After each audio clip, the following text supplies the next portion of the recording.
Dans la troisième dimension, Sophia Loren et Anthony Perkins sont mariés. Un tel couple peut paraître étrange, mais leur aventure l'est bien davantage encore. Pour ne pas gâcher votre plaisir futur, nous ne pouvons vous en dévoiler le secret, imaginé d'ailleurs par notre compatriote, l'acteur André Versini.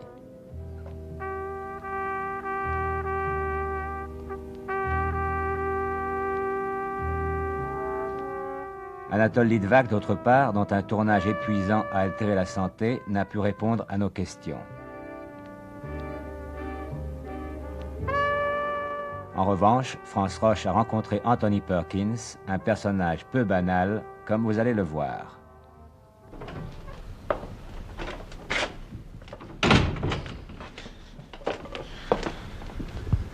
Ah bon. Anthony Perkins, vous avez tourné dans ces décors de la troisième dimension jusqu'à 4 heures du matin. Il y fait très froid, vous êtes très fatigué. Oui. Est-ce que vous voulez qu'on parle anglais ou français? Ah bon, on peut commencer en français. Je vais faire mon mieux. Si je perds un mot, et ça m'arrivera sûrement, je vais parler en anglais pour un instant. Vous êtes très courageux. Je me rappelle au Festival de Cannes, quand vous avez eu votre Grand Prix d'interprétation, vous ne saviez pas un mot de français? Non, oui, je savais le français, mais je savais, j'ai su. Vous saviez? Je savais.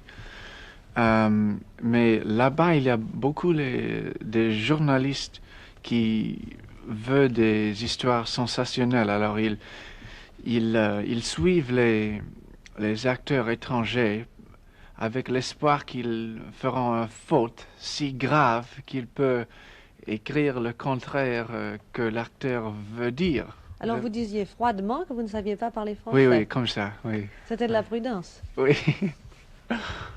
Et comment avez-vous fait pour apprendre le français? Quand I'm into the same thing. When I knew, when I found out, quand j'ai découvert, bon, que je viendrais à Paris pour tourner Aimez-vous Brahms, j'ai passé 2 semaines à Berlitz, à New York. Ça m'aidait un petit peu, mais quand je suis venu ici, j'ai compris que 2 semaines n'est pas assez. Alors, j'étais tout de suite mélangé dans un travail totalement français, avec une équipe uniquement française. Comme ça, alors j'ai appris parole par parole, comme ça. Mais ce n'est pas si naturel que vous avez l'air de le dire, parce que moi je connais des Américains qui arrivent à Paris, qui vivent à l'hôtel avec du personnel américain, qui ne sortent qu'avec des Américains, qui au bout de 5 ans en France ne parlent pas un mot de français. Oui, moi aussi.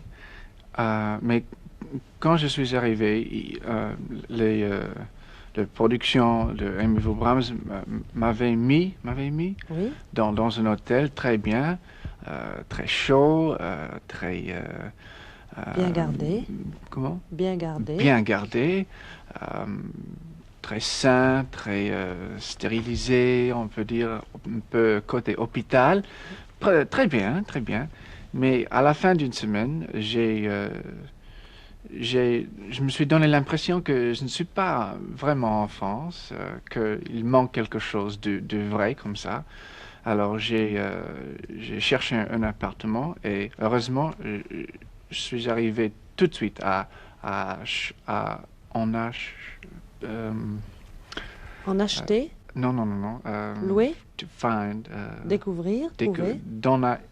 Découvrir. En découvrir un?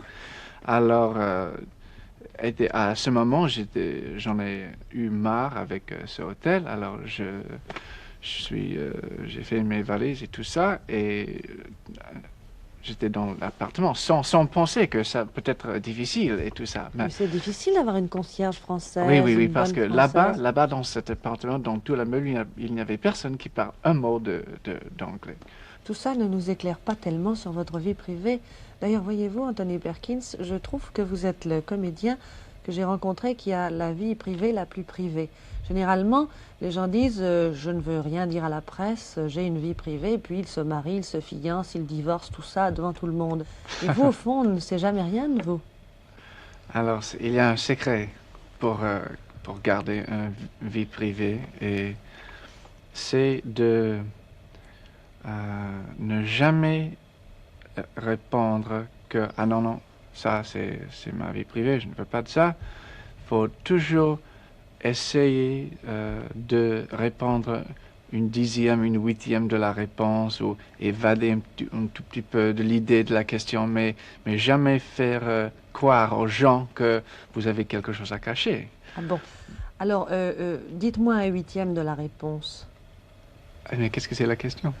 La question, alors, comment vivez-vous quand vous ne tournez pas? Et aussi, on peut prendre de refuge dans l'idée que c'était une question trop générale. Moi, je ne réussis jamais avec les questions qui ne sont pas très explicites, très exactement. Ah bon, alors vous voulez qu'on arrive à un point plus particulier. Alors, quel âge avez-vous?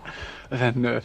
29 ans. Oui, ça c'est Vous simple. n'avez jamais été marié? Non, pas encore. Et vous n'êtes pas fiancé? Non. Non. C'est un huitième de la question. C'est un huitième, oui, même une septième peut-être.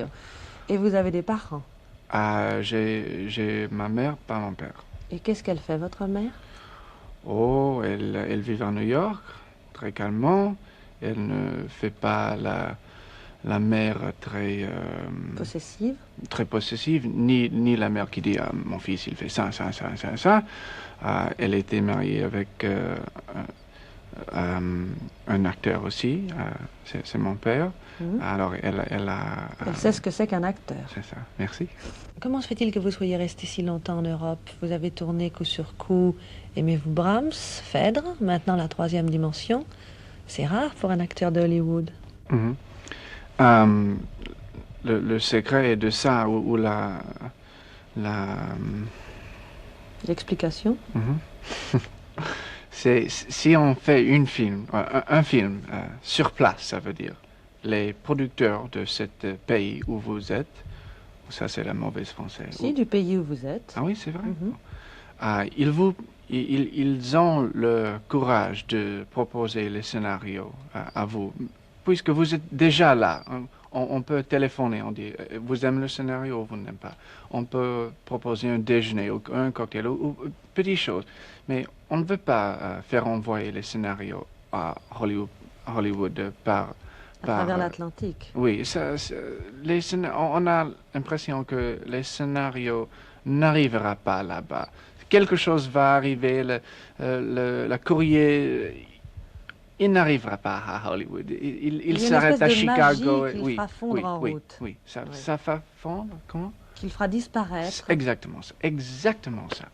On a l'idée. Et c'est bien parce que moi, quand j'étais à Hollywood il y a 4 ans, j'ai reçu les lettres d'Allemagne ou de la France avec les sujets proposés comme ça. Et on ne croit pas même. On ne croit pas que les gens existent. Oui, ça, c'est si loin et on n'a pas l'impression que ça sera sérieux ou vrai.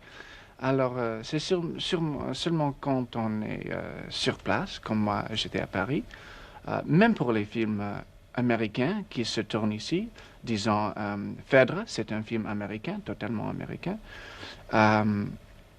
Mais j'ai fait la connaissance de Jules Dassin et Mylène Mercury ici, et on a eu la chance de se... Parler? Non, se rencontrer? Oui, exactement. Alors, c'est toujours meilleur de faire ça entre les agents et les impresarios et tout ça. Ça, c'est difficile. Et puis, au fond, on ne fait pas des films avec des manuscrits, on fait des films avec des personnes. C'est ça. En vous voyant donner cette gifle à Sophia Loren dans La Troisième Dimension, j'ai eu un peu l'impression que vous jouiez un personnage d'homme pas entièrement équilibré, a little psychotic. Et j'ai l'impression aussi que vous avez souvent joué des personnages un peu déséquilibrés dans Psycho, par exemple, ou dans... Oh, mais dans Psycho, c'était pas... Un véritable fou. Ah, oui, c'était un véritable fou. Et en plus, c'était quelqu'un qui... avec la sympathie du salle. Hein, avec la sympathie de la salle, oui. Oui, les gens dans le théâtre a voulu que ce genre... Il continue à tuer beaucoup de dames sans être attrapé. Non, pas exactement ça, mais qu'il peut vivre toute seule avec la mère comme ça, tranquillement, sans être pris par la police et tout ça. La fin, c'était très triste pour... Oui. Oui. Tandis que dans la troisième dimension, ce n'est pas la même chose? Alors, je suis pas... I'm not at liberty, comment dire? At liberty? Vous n'avez pas le droit d'en parler? Oui, j'ai pas le droit d'en parler beaucoup, hein? Oui. Mais je... Un huitième? Un huitième, si... Bon, si je réponds un huitième, je peux dire que peut-être dans ce film, les gens, si il est attrapé, Oui. le gars, je ne dis pas qu'il est, Oui. mais Serait content. oui, quelque chose de pas exactement bien peut passer, peut-être can happen. Peut arriver. Oui, Alors vous n'êtes pas complètement sympathique? Pas complètement, non. Ça ne vous gêne pas d'être un personnage pas complètement sympathique? Non, non, non, non. On dit que les acteurs qui jouent des personnages un peu déséquilibrés ont eux-mêmes une forte attraction pour les questions freudiennes et les psychanalystes. Pas vous? Non, pourquoi? Je sais. J'ai ma deuxième année à Hollywood, j'ai tourné un film qui c'était l'histoire d'un joueur de baseball. C'est une vraie histoire. Un joueur de baseball très connu qui est devenu champion. Oui, et aussi, à même fois, il est devenu un petit peu... fou. C'est-à-dire, il passait de l'asile de fous au stade, et du stade à l'asile de fous, et ça ne l'empêchait jamais d'être champion. Mais vous avez vu le film? Non, mais je connais un peu l'histoire. Ah bon. Alors, pendant ce film, j'ai lu tout ce qu'il y a pour ces choses de fou, de déséquilibré. Et des psychiatres et tout ça, et j'ai étudié beaucoup ça. Alors maintenant, ça c'est dans le passé. C'est loin derrière vous. Oui, un petit peu. Maintenant, que quand je joue quelqu'un qui est un petit peu, qui a un petit peu le côté psychose comme ça, oui. Vous dites je connais. Oui, je connais bien. Oui. Dans le film de Gayat, vous allez être aussi un personnage pas entièrement normal, non? Non, non, non, non. Non? Non, non. Contraire. Ça ne vous fait pas peur de jouer en français? Oui, beaucoup de peur, mais ma première pièce de théâtre, c'était Tes sympathies. J'ai joué ça à Broadway. Et quand j'ai reçu la nouvelle qu'ils vont monter la pièce ici avec Bergman, j'ai dit aux gens qui s'occupent de ça, je voudrais jouer la rôle. Et ils l'ont dit, oh non. C'est pas possible, les Américains ne jouent jamais en français, c'est pas possible. Alors cette idée m'avait... tarabusté. Oui, what does that mean? Tarabusté. Before I say yes. C'est de l'argot, mais vous pouvez le dire. Mais qu'est-ce que ça veut dire? Troublé. Oui. Toutes ces années, j'ai pensé, c'est pas possible, un Américain ne peut pas jouer en français. Alors, je vais essayer.